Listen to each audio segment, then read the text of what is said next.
Thank you guys for being here. Some of you I know, some of you I don't. Some of them are my mother. Hey, Mom! Some of them are my girlfriend, and they've all been pleasant enough to travel with me down here, and it's a real thrill. We were here a couple weeks ago. We got to march through the streets of Durham, which is something I never thought I'd legally get to do. So it's been real fun. So it's a huge honor to have March as the selected book for Durham Reads. And it's been a real thrill to work on this project. What I'm going to talk to you guys about today is the result of my graduate work. I went to Georgetown University at night while I was working on the Hill, which is an exercise in masochism. Because you go to Georgetown and you're actually in class with everyone you work with, and so you're taking that next step where you're debating exactly what you did earlier in the day, and so they know just how to hit you. But it was amazing to me what I was able to do there, because I had a thesis advisor who accepted my eccentricity. So when I took my public policy program and asked them if I could write my graduate thesis on a comic book, and that I swore up and down it had public policy ramifications, they went along with it. As we say in the South, bless their hearts. So here we are. We're talking about Martin Luther King and the Montgomery story. It was published in December of 1957, but the story of how it came about starts much sooner, or much further in the past. We actually have to go all the way back to the comic book hearings in 1954. I don't know how much you guys knew about these, but they were, well, let's just say Congress is one to never miss a bandwagon. They came at a time when a gentleman by the name of Frederick Wortham had published a book called Seduction of the Innocent. And it denounced comic books for their corrupting moral influence. It said that the violence, the sex that was depicted in many of these comic books, perhaps not even as graphically as we see on TV today, had been the underlying cause of juvenile delinquency in the United States, which is total bunk. One morning today, Carol Tilley, who was at the University of Illinois, has actually found that the statistics that Wortham quoted were completely made up. And so Wortham was just riding a wave of hysteria. Congress was not one to let the facts get in the way, and so they held hearings over 3 days in 1954. It was led largely by Senator Kefauver, who had held hearings earlier on the mob and gotten so much attention for these organized crimes hearings that he thought, well, let's keep going back to this well. We'll hold hearings. TV was just starting to get widely useful. Radio was very popular, and so the audio and the video, the images and the audio got him a lot of attention. And that's what politicians truly love. And so he held these hearings, and what happened was there was a lot of innocent victims. Comic books at the time employed thousands of people, particularly in New York City. These were creators working at the top of their game. They were making stories and images that reflected the modern Americana. You saw a generation return from World War II that had seen more violence and horror than any generation previous. They were suffering in the face of the atomic age. What does that mean to have nuclear war now on the table? And at the same time, you had more deformed and mutilated living people coming back from this war. And America had never seen it. These people died. But after World War II, with the improvements in medicine and everything, they were able to make it back to the United States, and they tried to live their lives normally. And as you can imagine, that started to work its way into the public consciousness, and it was something that the younger generation saw and rebelled against. This is at the same time as you start to see Marlon Brando and the Wild Things come about. And so it made its way into comic books, which is a massive industry. Hundreds of thousands and even millions of copies sold every month. And so as a result of the comic book hearings, you had something created called the Comics Code. It was a way of self-policing. Hundreds, perhaps thousands of creators were driven out of work, Comic sales plummeted as a result of the negative publicity, and only comics sporting the Comics Code Authority logo were allowed to be distributed around the country. Booksellers were really afraid of the public backlash. These magazine and periodical stands, they didn't want to be associated with subversive content. And remember, this is at the same time as the rise of McCarthyism. And it was a real fear. You could go to jail, you could be forced to testify. I read through the testimony of the comic book hearings because I am a congressional staffer, which means I enjoy reading these things. And one of the things I was so proud of is how comic books have never stopped being a smartass in the face of public scrutiny. You had a number of these creators asked to testify, openly defiant. Bill Gaines, for instance, from EC Comics, was openly defiant of the members of the Senate who criticized his work. And he was responsible for a large amount of the horror comics, his label EC Comics. But the other sad part for me was the way the members of Congress, the senators, actually treated the people who were coming before the committee to testify. I'll never forget reading one instance where it was the head psychiatrist at Bellevue Hospital was asked, how do you think young people react when they see these violent experiences in comics that maybe they live their own life? Wouldn't it make them want to be more violent? And she said, no, my children lost their father in a car accident. And when they read a violent incident in a comic book of someone dying in a car accident, they threw the comic out and refused to read it. And the member of the Senate was scoffing at her. Well, your experience is just one thing. You're just a woman. What do you know? And it was an example of how these senators embodied many of the prejudices that we're trying to address today. So the Comics Code came along, but what it ended up doing is it restricted who could get wide distribution. It wasn't simply what your content was about, it was whether or not you could please this small group of people with their arbitrary rules that said everything must be high fives and cherry pops. So in the same year, Rosa Parks was arrested, December 1st, 1955. You had seen individuals like Claudette Colvin be arrested earlier in that year, who was 15 years old at the time and had been working for the NAACP. But Rosa Parks was really the chosen battlefield. And so when the bus driver came up to her and said, you must move to the back of the bus or I will have you arrested, and she said, you may do just that, she set off a chain of events that brought about the comic book that we're looking at today. And so the bus boycott began roughly December 5th, 1955. The night after her arrest, pamphlets were distributed all throughout Montgomery. And remember, this was actually, at the time, it was a female-led movement. These were women who were organizing and making these mimeographs and distributing them throughout Montgomery. But we think of Dr. King as the leader, and I don't mean to in any way denigrate his contribution. I just think it's worth highlighting that it was the women who were really the backbone behind this movement.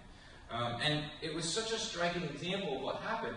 You have 5,000 people at the meeting to outline the boycott. As you see here in the headline from the Montgomery Advertiser. These were people who were just sick and tired of being sick and tired, to quote Fannie Lou Hamer. It was the start of something, and I think today we also can relate. We're starting to see these protests crop up, and people are tired again, and they want to address direct action. So the bus boycott went on for a year, and it came to an end towards the end of 1956. But it was such a strong example of the possibility for direct nonviolent action that people started to begin to think, how do we use this to spur further action? In particular, one of the groups that was most influential to organizing was the Fellowship of Reconciliation, who, I'll just say was kind enough to help co-sponsor this event today. And what they were looking at was, how do you show the young people who ended up being part of the driving force behind the Montgomery bus boycott. If you see the one white gentleman on the right, that's Glenn Smiley. He was a field secretary for the Fellowship of Reconciliation at the time, and he was sent to Montgomery to bring publications and help lead the nonviolence workshops and help organize. He was coincidentally the first white person to sit at the front of a Montgomery bus with an African American. And so you sort of see how close Dr. King and the Montgomery Improvement Association was with the Fellowship of Reconciliation. But before the end of 1956, Glenn Smiley had a conversation with a gentleman by the name of Alfred Hassler. Alfred Hassler was the director of publications for the Fellowship of Reconciliation. He was originally born in Allentown, Pennsylvania, and he grew up in New York. He went to the Brooklyn Polytechnic Institute, and later he took night classes in journalism at Columbia University. He went on to work for the Leader Observer in Queens and then the American Baptist Publications in Philadelphia. But at the time, he had become the director of publications at FOR. One of my favorite things, though, is that he had been the longtime editor of the Fellowship by this point. He became the editor of Fellowship magazine, which is still in print today, which we've got some over there. But during World War II, he was imprisoned for being a conscientious objector. And he wrote a book from prison called Diary of a Self-Made Convict. And so this is Alfred Hassler from about 1938. I think at the time, maybe we forget it's okay, it's cool to be into peace a little bit. His stance was so radical. If you were a conscientious objector to World War II, many saw you as somebody. Think about being against the war in Afghanistan in 2001. And they would call you a traitor. There was a great NPR piece about Barbara Lee, who was the only member of Congress to vote against the authorization for war that has subsequently resulted in more than a decade of war across the world in a part of the United States. And the death threats and the unbelievable vitriol that she suffered. I can only imagine what Hassler went through for taking that position at the same time. I think he was in good company, though. One of the other people who went to jail around the same time was Baird Rustin, who went on to be the famous organizer of the March on Washington, and who was also closely associated with the Fellowship of Reconciliation. So Hassler didn't particularly like comic books, which I think is great, right? Because if it had been a fanboy who was promoting this, then maybe he would have taken it from a different approach. But in fact, I got to speak with Alfred Hassler's daughter. And comic books weren't even allowed in her house. It was like, no, that's not real literature. And yet, Hassler went on to create one of the most influential comic books of all time. I think it speaks to the power of the medium and the devotion to personal beliefs. If you really believe in what you're doing, you can do something powerful. So, how did we figure out who made this comic book? This is what my graduate research was about. At the time, everybody thought it was Al Cap Studios, which had sort of been loosely credited as producing this comic book. Well, that's right, and it's wrong. Al Cap himself had nothing to do with this. I've talked to Dennis Kitchen, who wrote his biography on Al Cap. We all agreed, sorry, Al, you didn't help make this. But for a long time, it was believed that he did, and the reason, which is kind of beautiful, actually, is that Hassler was trying to find a way to get people interested into this comic book. And so he said it was from the Al Cap organization. When in fact, what happened was, he went through one of Al Cap's brothers, a guy named Elliot Kaplan, who owned a comic book company during the 50s called Toby Press. Toby Press was a spunky little organization that produced comic books about romance and westerns and things like The Dark Knight, and but not the Batman Dark Knight, an actual knight wearing black armor, running around in medieval times. And they were all declared bad for children and bad for young people by the sort of like the equivalent of the Family Research Council today, which, if that happened to me, I'd put a badge of honor on it. But they're talking about not necessarily violent things, but they're talking about dating and, they were romance comics, right? And now you've got the #1 New York Times bestseller of 50 Shades of Grey. Put that into context, But they were run out of business. In fact, Elliot Kaplan was the first chair of the organization that went on to make the Comics Code Authority, which is kind of remarkable. He in a sense cut his own throat. He was trying to save comics. And he had been in charge of reprinting some of his brother's old comics, the Al Cap comics, and they were trying to find a way to save it, but in the end, his business was ended. What that became, if you look at this letter, is something called Graphic Information Services.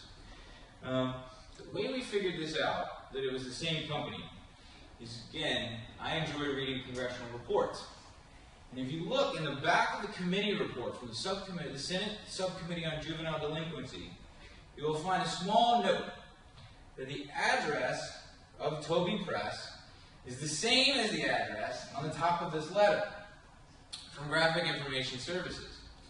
This letter is part of the Fellowship of Reconciliation's archives, and it's a letter from a guy named Ben Resnick to Alfred Hassler, talking about the early draft of the comic book script for Martin Luther King and the Montgomery story, what became the idea for how you teach the nonviolence that was used in Montgomery as an example to young people around the South.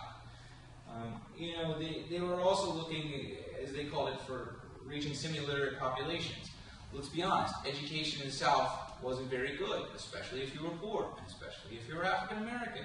Frankly, it's still sort of there. And it's a challenge we still face. But at the time, how do you reach that critical mass? How do you reach that large audience that can help drive your movement forward and yet at the same time teach them about this very complicated idea of nonviolence? How to properly dramatize a conflict, how historically it has worked. And so we figured out, I'm sure Al Krapp's chagrin is rolling over in his grave, Benton Resnick was the managing director, the guy who wrote this letter to Alfred Hassler under the Graphic Information Services banner, was the managing director of Toby Press, Elliot Kaplan's press. What I think is most significant about this is because this is an example of how Congress drove these people out of business through their own fanning of the flames of hysteria and made available to other undesirables like Dr. King, like the Montgomery Improvement Association, like the Fellowship of Reconciliation, these talented people who could create something like Martin Luther King and the Montgomery story. And so they were forced to provide services to information agencies and even government agencies, in fact. If you look at this is an example that Al Capp's studio actually did of a public service comic book, how you deal with natural disasters. There's several examples of these. They're a little silly in some places, but they were trying to reach large semi-literate populations. This one was produced by the U.S. government, or on contract from the U.S. government. They even recognized it. And there's countless others. Will Eisner made military manuals and different examples where even the government realized that you could do this. So we figured out that Benton Resnick was the guy who was working with Alfred Hassler on the script and coming up with the art. Because one of the things we haven't talked about is how the Fellowship of Reconciliation is going to pay for this. If you look around today and you look around back then, peace organizations are not exactly corporately funded. It is what it is. So they put together some demo pages. They took the script, they worked on the script from late 1956 into the summer of 57.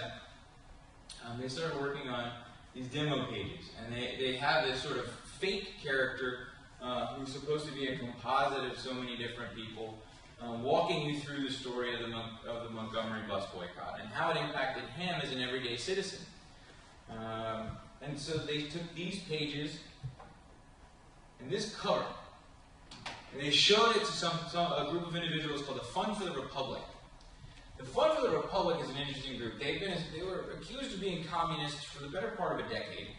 Whether or not they were certainly peace sympathizers.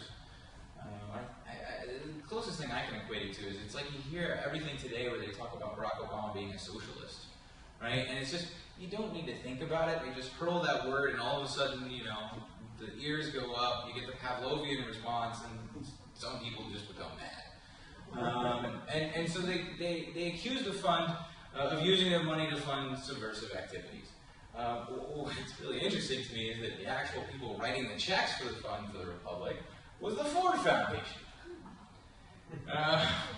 And they've yet to claim credit for this. I'm waiting for the Ford Foundation to say, okay, we really want to take ownership of this. And maybe, 55 years later, it's okay now. You don't have to worry about being accused by McCarthy. He's long dead. But they haven't. And so they created this cover, they created the preview art, and they sent it to the fund. And the fund was very nervous because one of the things the fellowship had done beforehand was they made a documentary about what was going on in Montgomery. And it was terrible. It was the Universal, I mean, they did 2 viewings of it and nobody saw it ever again. It was, I've never even seen it. I've been begging for footage. Like, yeah, you don't really want to see that. It was bad. And, you know, I mean, these are peace activists. They're not filmmakers. But it turns out they can make a comic book. So the fund wanted to see what they could do. They liked the script. They sent him this art, and the fund had some reservations. You see how Dr. King's looking right at you? This is going to remind you of another debate. The debate they had when they did the Martin Luther King Memorial. They accused it of being a little too authoritarian, a little too Stalinist, something like that, because he's got his arms crossed in the memorial and he's looking right at you, so they wanted to soften his features. They didn't want him to look as strong. They didn't want him to look so intimidating. Well, they said the same thing about this cover in 1957. You guys notice I'm trying to... We're fighting these same battles, whether or not we want to admit it or not. And so it's a beautiful painting, right? I mean, it's well done, it's well crafted. And so they went back and they asked for some changes. But they used it in the ads anyway. Part of what the fund wanted to know is they wanted to know if people would actually buy this. So they wanted them to put together these ads and distribute them throughout the South to see if there were those who within schools, churches, whatever, would pre-order, right? This is before Amazon, where you could pre-order and get the lowest price. And so they would offer bulk rates. You can't really read it because it's a little small, but up there you'll see it's like from the ALCAP organization. See, comic book form done by the ALCAP organization's creators of Little Cap. Your guarantee of a first-rate professional job. So it wasn't actually ALCAP, right? But they were really nervous about whether or not this comic book would be any good. So they put the ALCAP label on it. ALCAP was at the height. I mean, he won the Reuben Award in the late 40s. Or even though it was 52. In fact, one of my favorite stories is actually ALCAP went on this show, it was America's Town Hall, and he was defending comic books. This is the height of the hysteria. And he said, you know, they were like, another guy who was a Harvard scholar, very buttoned up, he called comic books the marijuana of the nursery, the bane of the bassinet. Harvard education, man. Gives you some good. And ALCAP responded, and he tells this story about this family that he uses in a lot of his comic books. And the dad says, "Why are you reading that comic book? It's full of violence and sex. Why don't you read the newspaper?" He said, "I did, Dad. It's full of violence and sex." Because, you know, it's pretty true. So they used ALCAP as this model, as the shining example that it wouldn't be bad. When you're really creating something special, but nobody knew it yet, which oftentimes happens. You know, you don't realize it until its full impact is felt, especially for people who are ahead of their time. And so they sent this advertisement out. When they sent it out, they sent it to some schools, they sent it to some libraries, and somebody accidentally sent it to 5,000 white ministers throughout the South, to which they received a number of pieces of hate mail, frankly. It was a less than friendly reaction. But they sort of swept that to the side, and they took the examples that they had that were positive, and they went back to the Fund for the Republic. They had several thousand pre-orders, and they said, "Look, we think we can do this. This is going to work." And a guy named Ed Reed, who was their rep with the fund, he was like, "Okay, you know, we've got the board. They're very interested in this. It's going to be, I think they were looking for about $5,000, right? And with $5,000, they're going to be able to print 250,000 copies of this comic book." They were talking about mass distribution. And so at the same time, they start to build public support within the movement, because that was going to be the make or break, right? You needed to have the people who were a part of the civil rights movement using it in their workshops, endorsing it, have it be part and parcel with their efforts, because that's the only way it would really integrate and be successful. And so this is my favorite part of the story. Will Campbell, who passed away about a year ago. Will Campbell was a rabble rouser of the truest sense. He was kicked out of Mississippi for playing ping pong with a black He went to Nashville, and in Nashville he started helping with the Nashville student movement. He was a part of many of the seminal moments. He was advisor to Kelly Miller Smith and Jim Lawson and everyone who was organizing in 1960. But at the time, he was with Dr. King, and as you can see, he was with the National Councils of the Church of Christ. And he was the founding of SCLC. They didn't know it was SCLC just yet, but they were talking about how do we get an organization together that's going to start coordinating these activities on a national scale. They had the Montgomery Improvement Association as part of the bus boycott, but really they needed an organization that could operate throughout the South. So they're having these meetings, and Dr. King is there, and others, and Will Campbell, who incidentally was the only white guy in the room. He's corresponding with Alfred Hassler. And Hassler is asking, should I even be doing this? Is this crazy? Is this a good idea? And Will Campbell saying, do it, please! But at the same time, they go back and forth, and they go back and forth, and Hassler is taking encouragement from him. And then as you see up here, as he's relaying this information, he's saying, I haven't cleared this with Dr. King, but I'm telling you about this organization we're founding. Please keep it secret. Please, I'm pleading with you. And please let me know if I can help you further. We know about SCLC. We've lauded SCLC. But at its very moment of creation, the people who were doing the creating, they were talking about a comic book. I'm a fanboy. That's about the coolest fact that you can have. Except for this next one. They sent a copy of the script to Martin Luther King Jr. It was by this time late summer 1957.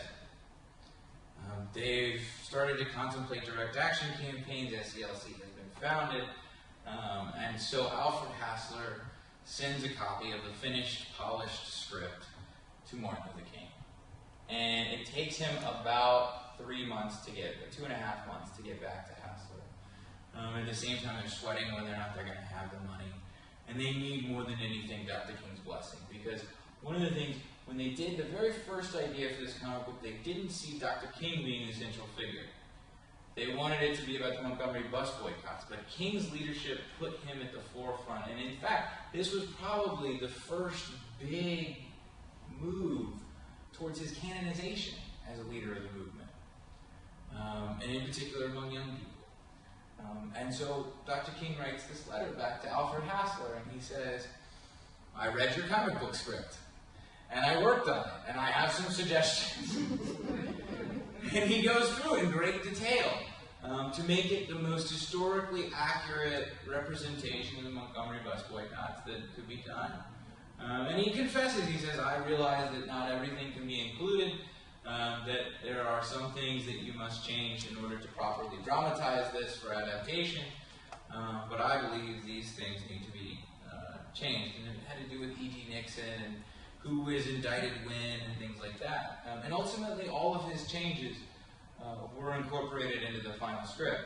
So when we write Dr. King's resume, I think it's only fair that we add down at the bottom, comic book editor, to his many, many distinctions. We could put it right under the Nobel Peace Prize. And one of the things he notes is that the reason I couldn't get this to you sooner is because my wife was giving birth to my first child. So, Dr. King prepares an endorsement. They're ready to go. They've sent all this to the Fund for the Republic. The fund is feeling like, okay, this is worth funding. And so he gets word from Ed Reed, Alfred Hassler gets word from Ed Reed that they're willing to put up the $5,000, and they get the go-ahead. And so Dr. King prepares this statement. I'm very happy about the publication of the Montgomery story in comic book form and hope that it has a very wide distribution among both Negroes and whites. We Negroes, particularly in the South, have a special opportunity to demonstrate the power of love to reconcile racial differences. This book will help to spread the word around. And this went actually as an insert into a great many of the comic books that were distributed. It was meant to be a blessing, in a sense. And so in December of 1957, Martin Luther King and the Montgomery story went to print. One of my favorite notes that I came across, and I didn't include it in here because sort of wonky bit. The board members, who had been so reluctant at first, sent a series of notes asking for more and more free copies because they had so many of their friends who were into it. And so they were handing them out and handing them out. The book ended up being widely released in December of 1958. And so these are some clippings from these various publications that FOR actually kept on hand all these years later. My mother has great respect for saving the clippings for generations yet unborn. And thankfully they did, because you can see it was used all, it was distributed, or the coverage of it was all around the world. These international peace publications covered it, they showed covers. There were blurbs, sales blurbs. This is from January 1958. And you see 16 exciting pages in color, right? Ever the salesman. And when it came out, there was schools, there were churches that bought it. I think later one of the professors who had poo-pooed it, for lack of a better expression, called it the greatest example of political propaganda to ever take place. Kudos, I think, why not? And so, to me, the most interesting part about the distribution is the work of a man named Jim Lawson. Jim Lawson, as you may know, went on to actually be the heart and soul of the Nashville student movement in 1960. He led in 1959 workshops in Nashville that helped John Lewis and Bernard Lafayette and James Bevel and all these, C.T. Vivian, Kelly Miller Smith. He was leading these workshops. But at the time, in 1958, he was a field secretary for the Fellowship of Reconciliation. Something that's often forgotten is how many unbelievable figures came out of the Fellowship of Reconciliation. And Jim Lawson was one among many. I interviewed him for my graduate thesis, which I must hat tip John Lewis for. There's no other reason for him to take my call. But he did, and he sat there and he listened to my questions about this old comic book. And the biggest takeaway from it is this simple quote. The comic book was in the context of a larger curriculum as I taught it around the South and used it. Part of its value was that it gave people a brief story of a very effective nonviolent campaign, something that they could refer to and memorize and study.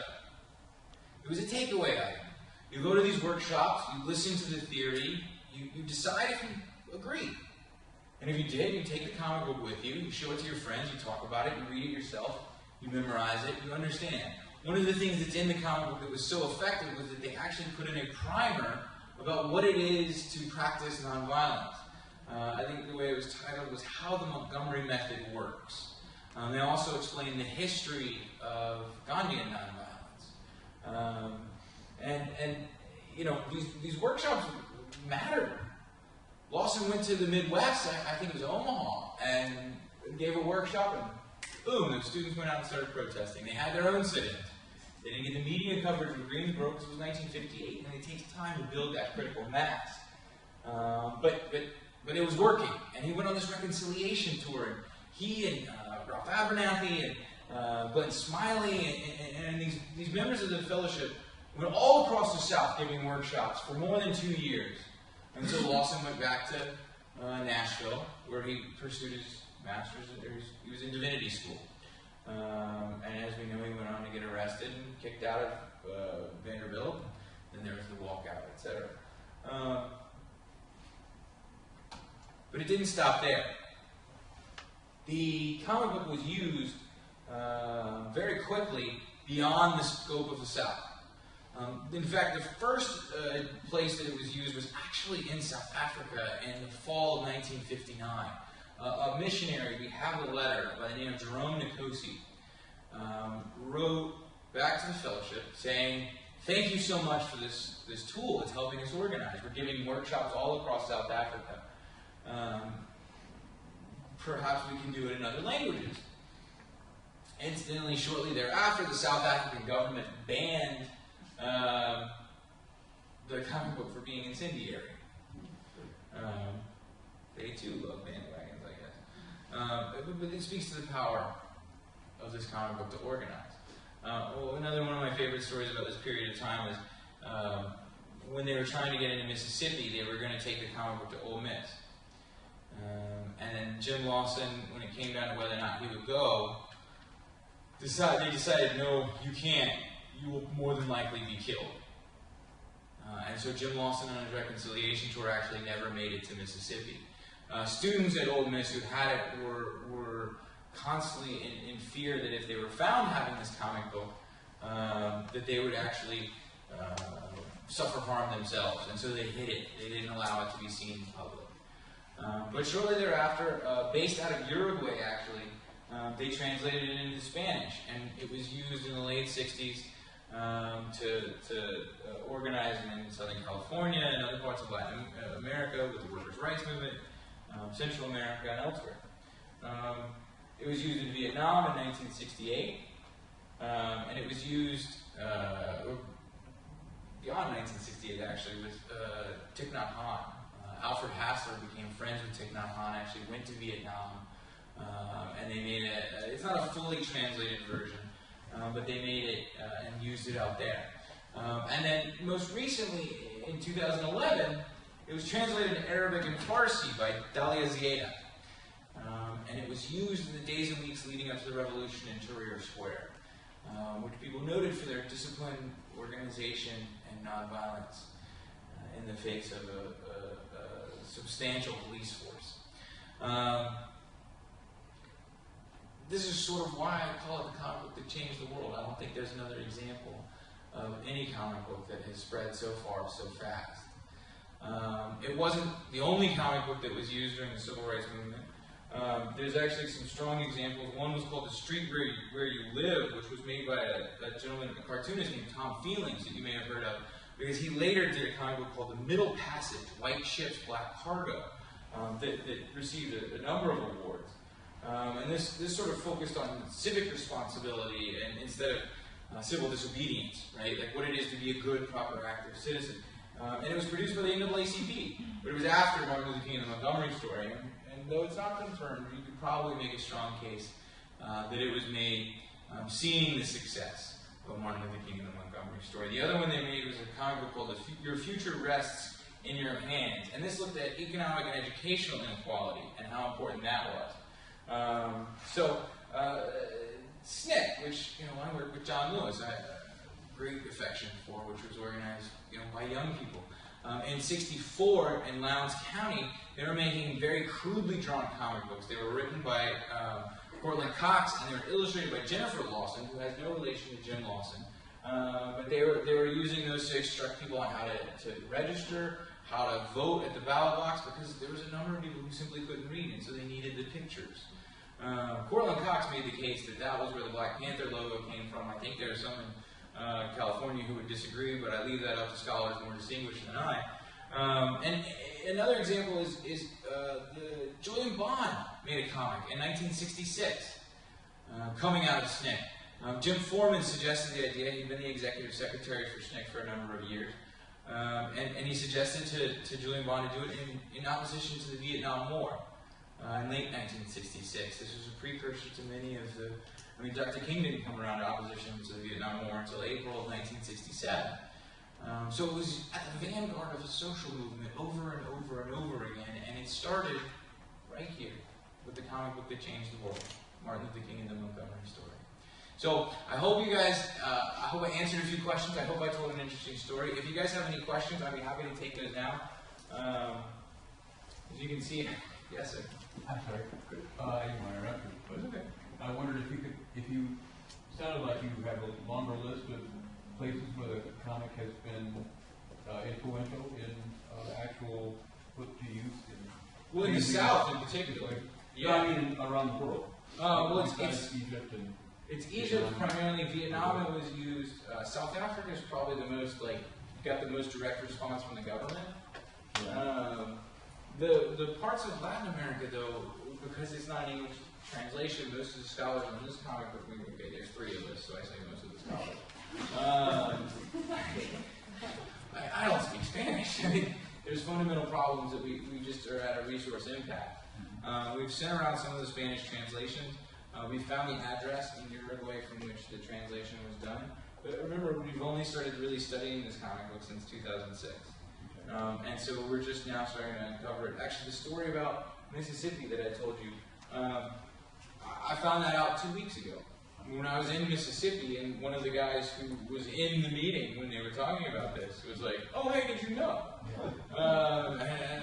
When we get this on the record, I need to interview you, you know.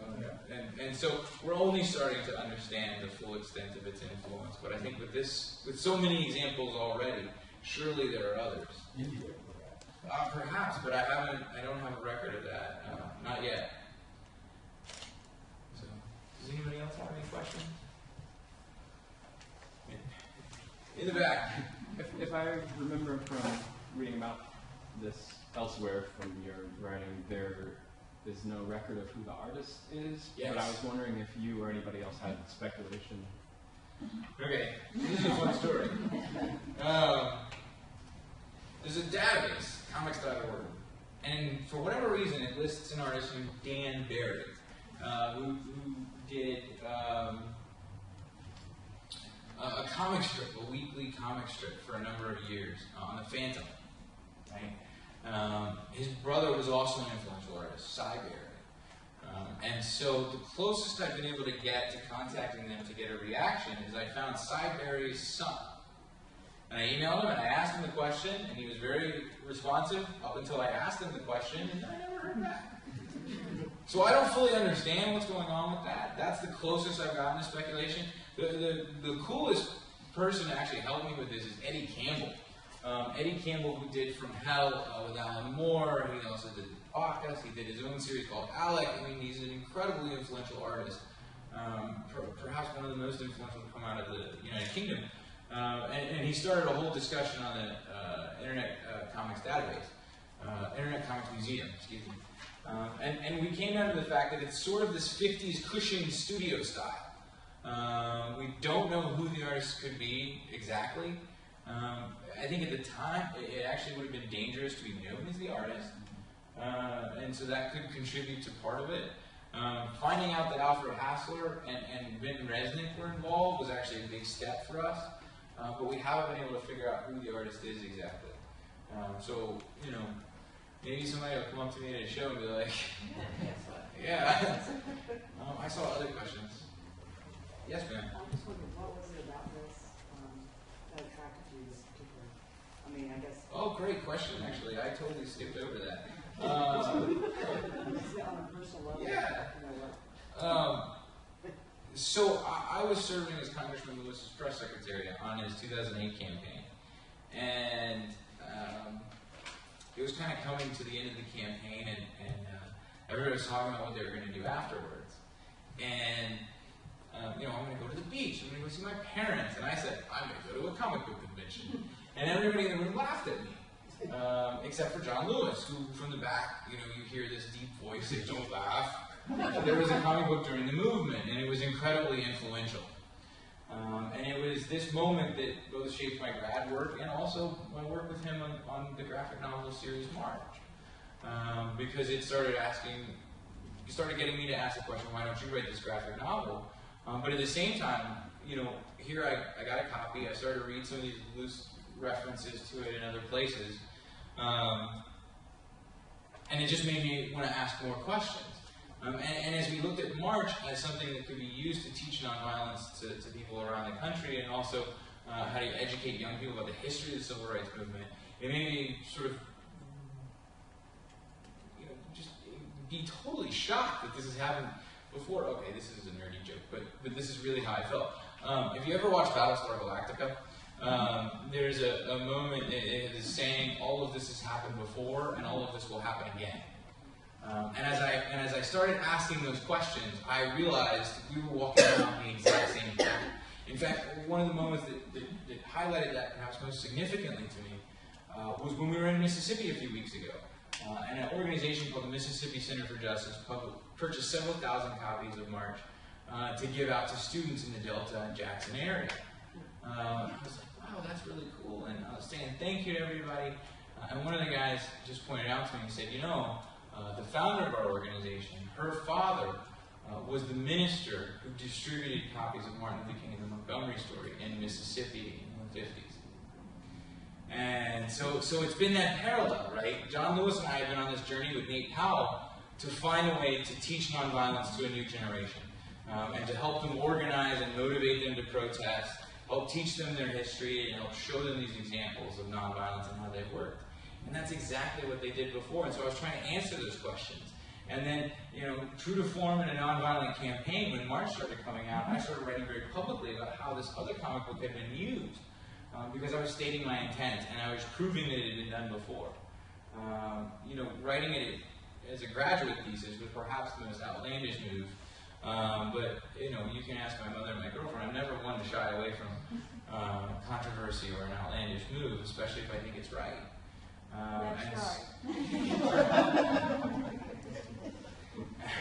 And it is with great pride that I say that I'm the only person to ever graduate from any of the master's programs at Georgetown who wrote a graduate thesis on a comic book. But that's what's been so fun about this. So. Yes, ma'am. I'm sorry if I misunderstood something, but That's okay. It seems to me that you just said that you don't know who the artist is. No, ma'am. We have a theory, but we haven't proved it, right? Like, we know that Alfred Hassler and Ben Resnick wrote it because we have their correspondence. We actually have the draft scripts. We actually have a script with their handwritten notes on it. But we don't have any proof of who the artist is. And I constantly tease the fellowship because I'm like, don't you have an invoice? It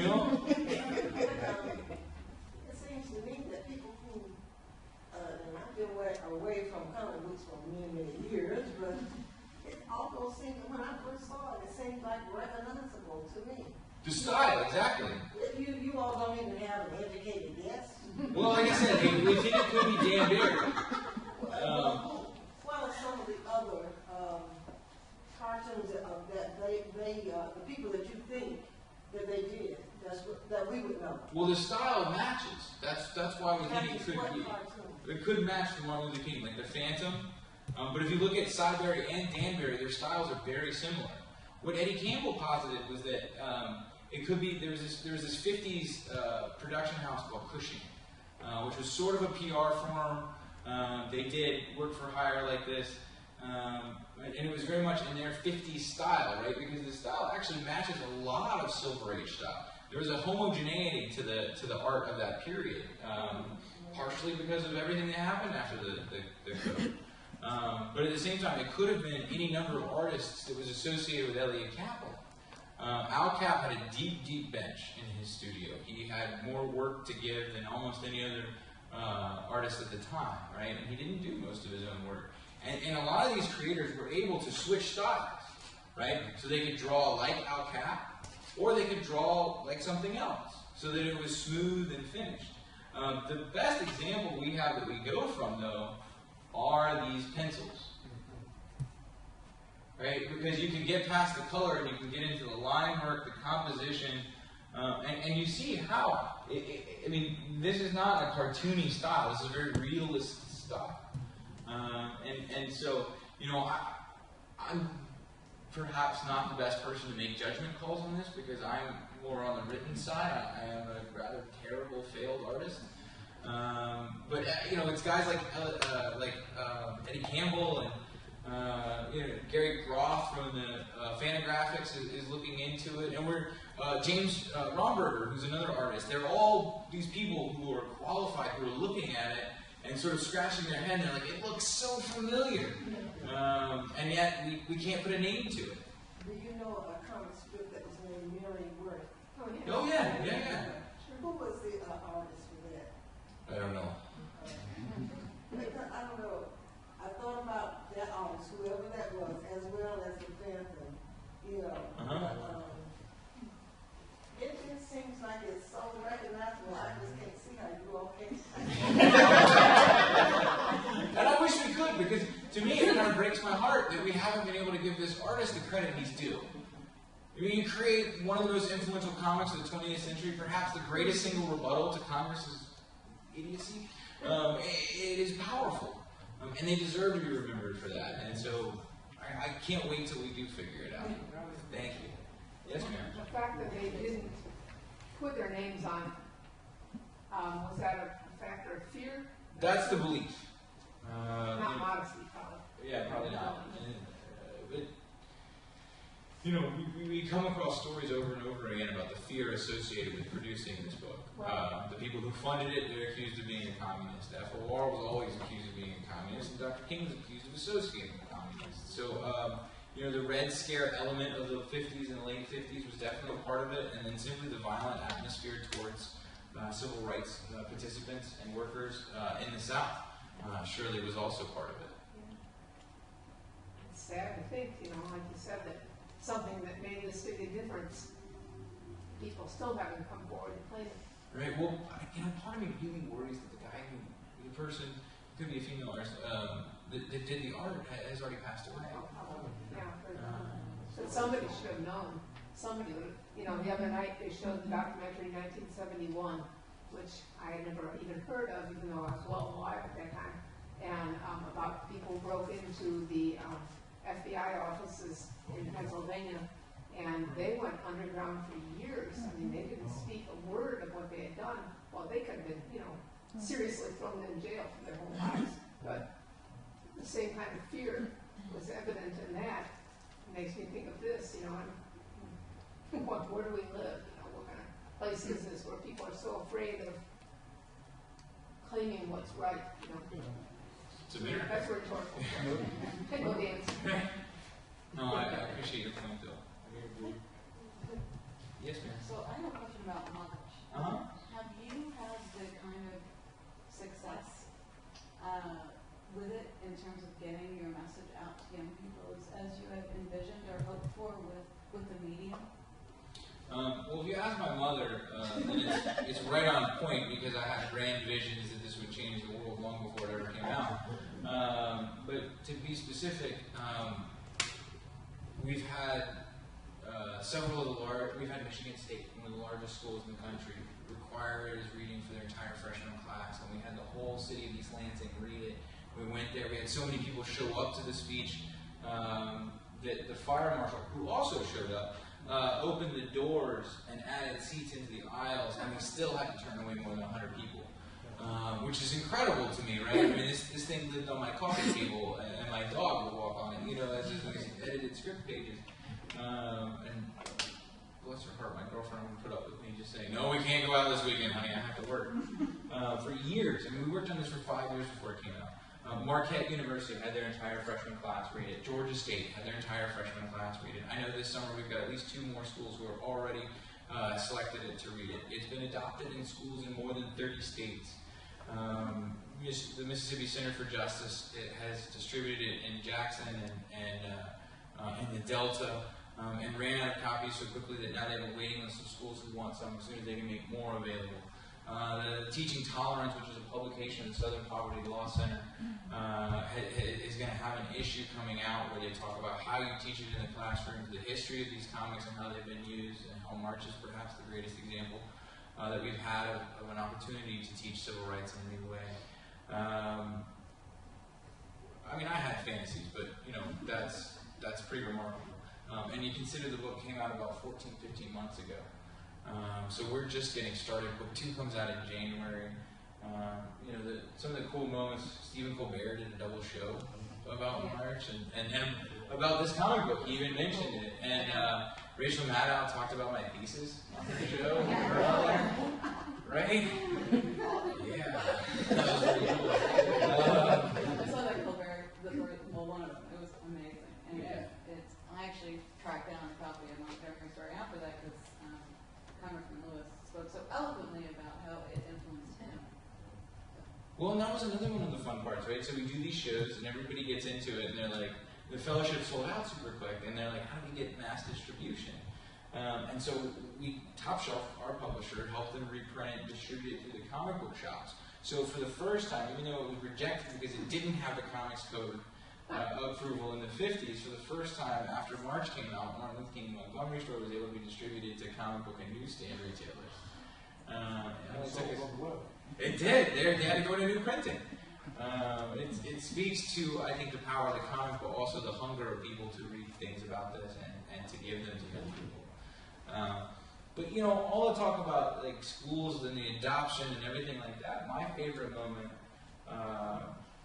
well, I have 2. You know, one is the story I like to tell, which is about and I got a phone call after an advance copy had gotten to a reporter at a conservative newspaper, and he called me up and said, I don't usually do this, but I gave your book to my 9-year-old son.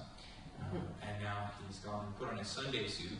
He's marching around my house, demanding equality for everyone.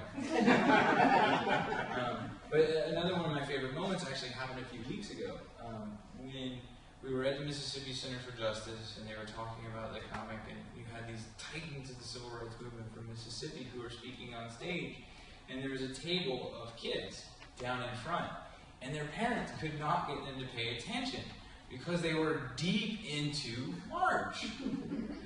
And so they're all like, come on, pay attention. What's the problem here? Please do. So I tried to help, and so like one of the girls who was just like, really insistent, I was like, oh, yeah, I'll sign it for you. So I take the book, and I write my name, and I hand it back. And then this little line of children starts to form, all with their copy of March too, asking for it to be signed. And you're like, yeah, you see them right there, and I was never one to get into the hero worship of sports stars or business stars or anything like that. And if they're looking at John Lewis as their hero now, somebody who led so many seminal moments of the movement and did it at such a young age, that's a game changer for what this generation is going to be capable of doing. So. I have to tell you a story. One of the teachers in our schools came to the library to get some of the comic books that are on your chairs, and she said that the boys in her school discovered March before she actually did, and they were just passing it around, and she couldn't keep it on the shelves. They were just loving it. And she said these were middle school boys, and she said that's about the hardest age to get boys to read. It's predominantly African American Hispanic classroom. So I thought that was pretty. I wanted you to know that, but it's. Thank you, Joanne. Yeah. Well, we had my high school that I went to read March, and maladjusted is a generous way to frame my teenage years. And one of the teachers, I would bring my comics with me to school, and I would read them unapologetically, and one of my teachers, who was quite rough about that, that's going to rot your brain, came and was there when they were discussing my book, and she had to teach it in her class.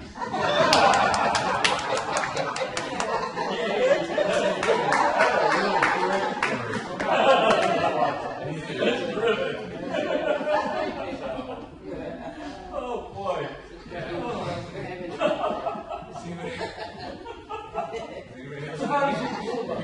Oh, she was, this is an amazing book, it's great.